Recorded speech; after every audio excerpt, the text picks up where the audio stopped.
candidat.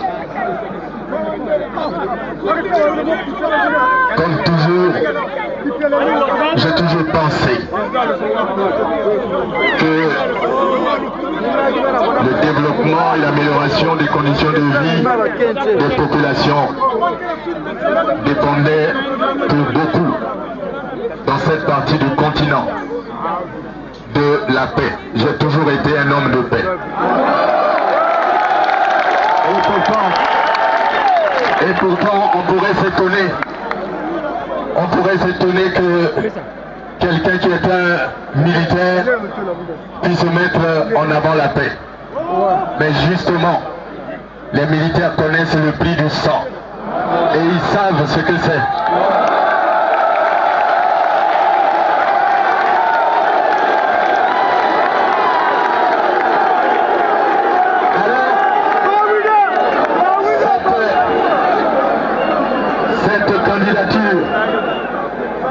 Et quand je sais que vous allez me lire, comme je sais que je serai élu,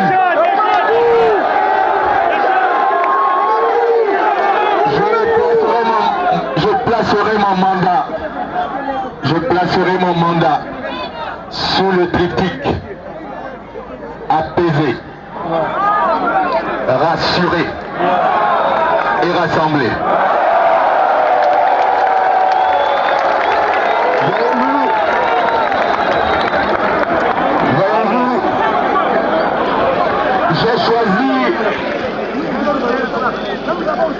J'ai choisi un logo qui, à cet égard, est assez expressif. Dans la partie sud de notre pays, on l'appelle le Mbongi. Dans la partie nord, ça s'appelle le Kanza. Mais si vous regardez ce logo, regardez-le bien. Il y a 12 Congolais et Congolaises qui sont assis dans ce Mbongi. Les 12 Congolais représentent chacun un département.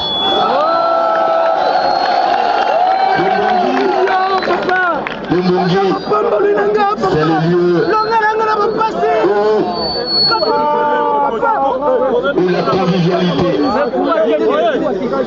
où la convivialité est de rigueur. C'est le lieu où les problèmes même les plus difficiles trouvent toujours une solution. Le Mbongi, c'est aussi le lieu de partage. Au Mbongi, dans les villages, celui qui a un peu plus que les autres, lorsqu'il a consommé ce dont il a besoin pour sa famille et lui-même, il met le reste au Mbongi. Donc vous voyez que dans notre propre tradition, nous avons les enseignements qui, curieusement, ressemblent à ce que l'on exige d'un chef dans une république moderne. Un chef, c'est celui qui veille sur tout le monde. Un chef, c'est celui qui a le sens du partage.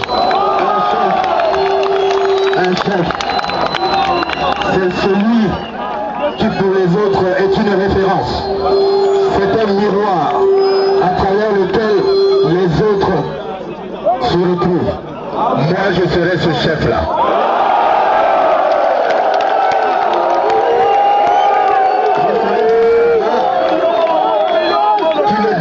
De tout, qui connaît tout, qui arbitre tout. Moi je serai le chef qui écoutera ce que le peuple veut.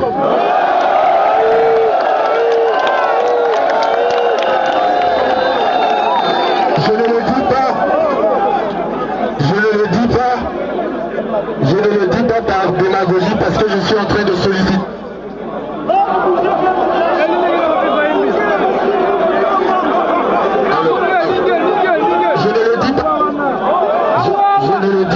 Démagogie parce que je sollicite vos suffrages. Vous avez parmi vous là des gens qui ont travaillé avec moi. Ils savent que je fais toujours ce que je dis. Parce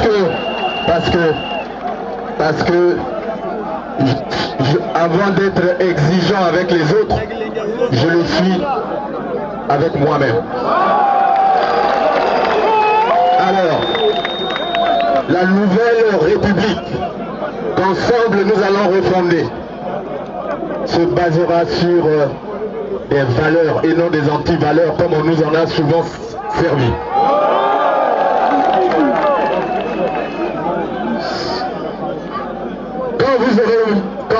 Quand vous m'aurez mis à cette place-là, la première chose que je vais faire, dans les 90 jours qui suivront la prestation de serment, je convoquerai les États généraux de la nation.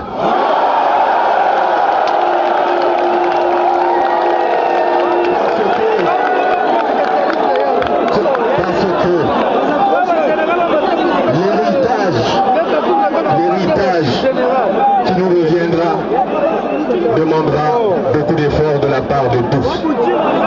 Alors pour cela, il faut que dans un forum, nous discutions de tous les problèmes qui minent ce pays. Si nous ne mettons pas un terme, nous continuerons à végéter comme depuis plus de...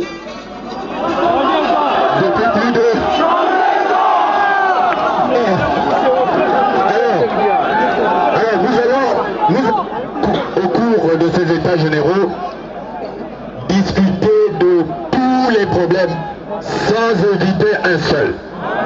Ces problèmes vont aller d'abord, la vie des Congolais. Il faudrait que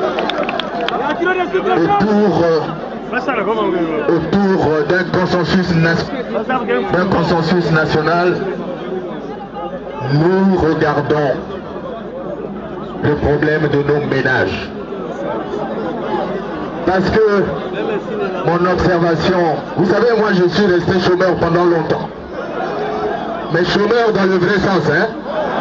Celui qui a un métier, mais qui a été forcé d'être assis chez lui. Alors, pendant ces années, avec un groupe de frères et de sœurs, nous nous sommes mis à réfléchir sur les problèmes de notre pays. Celui qui vous parle aujourd'hui, quand il sera aux affaires, il a une vision très claire des problèmes de notre pays.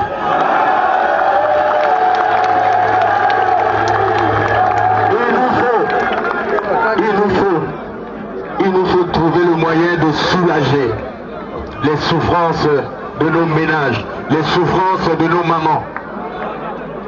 Vous voyez, l'autre jour j'étais au marché de Bakongo, le jour de la journée de la fête des femmes.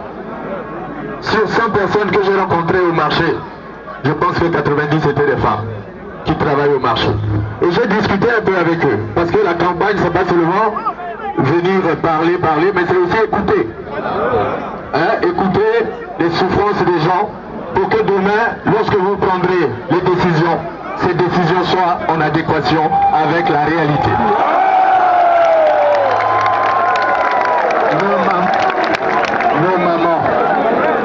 Nos mamans souffrent pour nourrir leurs enfants. Ils souffrent en faisant des sacrifices dans l'espoir que la vie de leurs enfants sera meilleure que la leur. Mais il faut leur rendre grâce pour cela. La deuxième chose que nous allons faire, c'est améliorer la gouvernance, la manière de gouverner notre pays. Il faut de la justice sociale. Il faut une grande réforme pour faire que notre corps de justice soit un corps impartial et rendre la justice. Selon qu'on est riche ou pauvre, la justice doit être la même chose.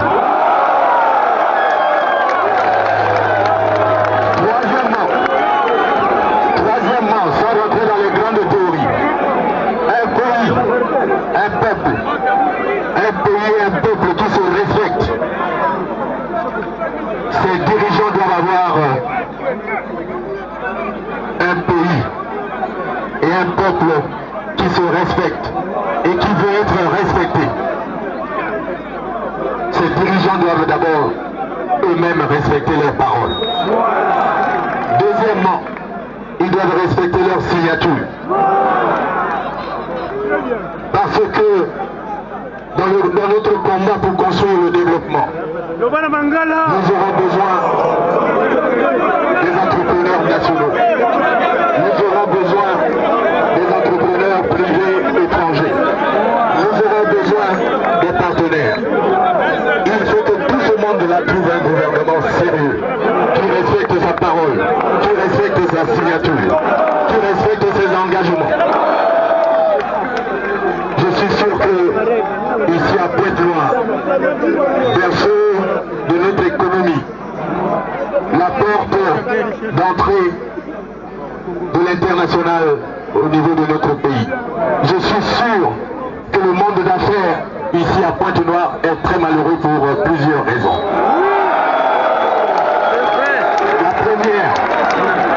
La première, s'agissant du privé national, souvent on leur commande des travaux, on leur exige parfois des montants qui les révoltent en tant que Congolais.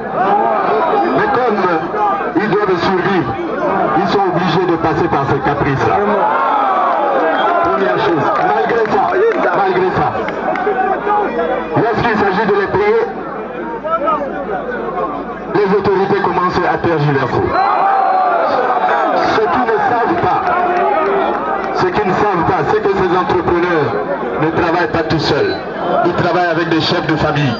Et les chefs de famille ont besoin de ressources pour faire vivre leur famille. Mais si ils travaillent, ils ne sont pas payés, l'entreprise va tomber. Moi, je serai le responsable d'une équipe gouvernementale qui sera l'ami de l'entrepreneur. Il n'y a pas